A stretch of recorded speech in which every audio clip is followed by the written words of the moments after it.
Whenever you increase parasympathetic nervous system activation, you decrease sympathetic nervous system activation. That's what stress is it's elevated sympathetic nervous system activation. And the reason why it happens most of the time is there's some sort of sensory data that you're experiencing, so something that you're seeing, hearing, smelling, tasting, etc., that is similar to something painful from your past.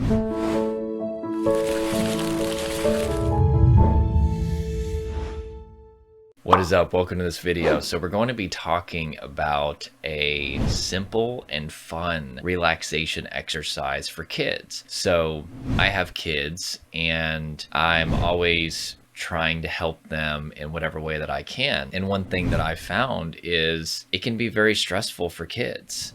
Seeing them in school and looking at the pressures that they face with homework and tests and trying to fit in and just trying to figure out who they are, there's a lot of pressure and it can create a lot of stress for them. And as somebody who helps people with stress for a living, particularly traumatic stress, which is a state of nervous system overwhelm, I want to help them.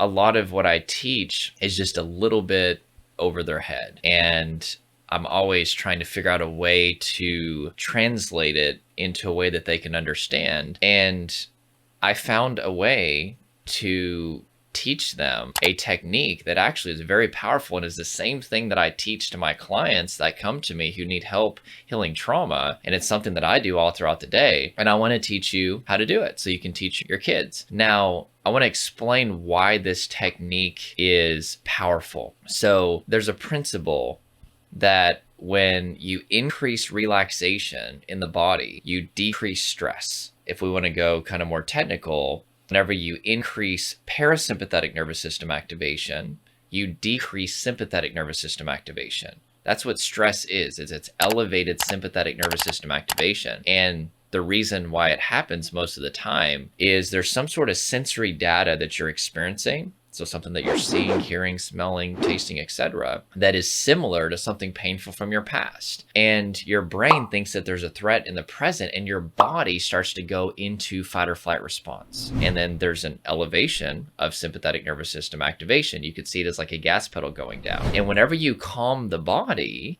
you could see that as like putting a brake pedal down, right? It's going to start to slow down your heart rate. It's going to also communicate safety to the amygdala in your brain.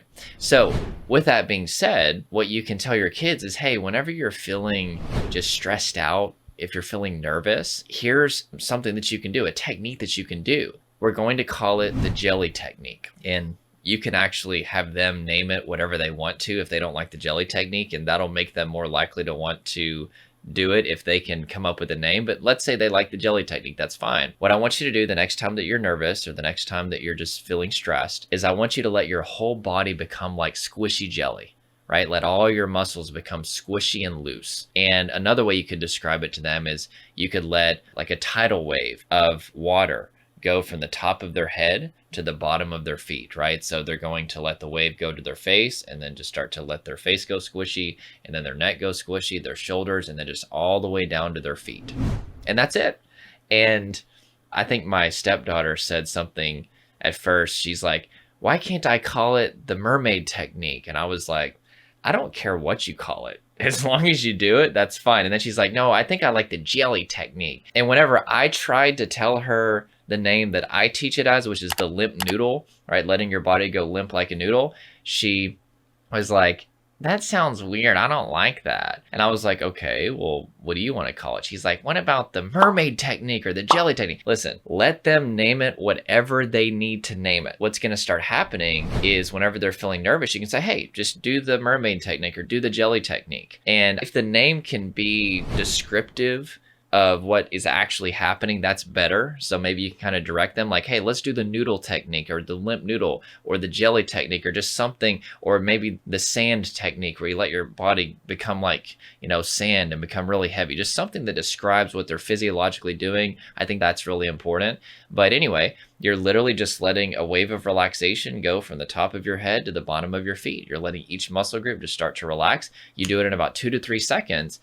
And it may not seem that substantial, But it's quite powerful because whenever you start to calm your body in the presence of a sensory trigger, your brain, through something called neuroplasticity, starts to desensitize it, starts to change the association from one of threat to one of safety. Whenever you stay in that sensory environment, you don't avoid it, and you're constantly relaxing the body, your brain is going to start to believe that sensory data is safe, and your brain will change the neurological association. So if that has helped you, make sure to click the like button. Comment below after you show this to your kids. Let me know what they decided to name it. Let me know how it went in general.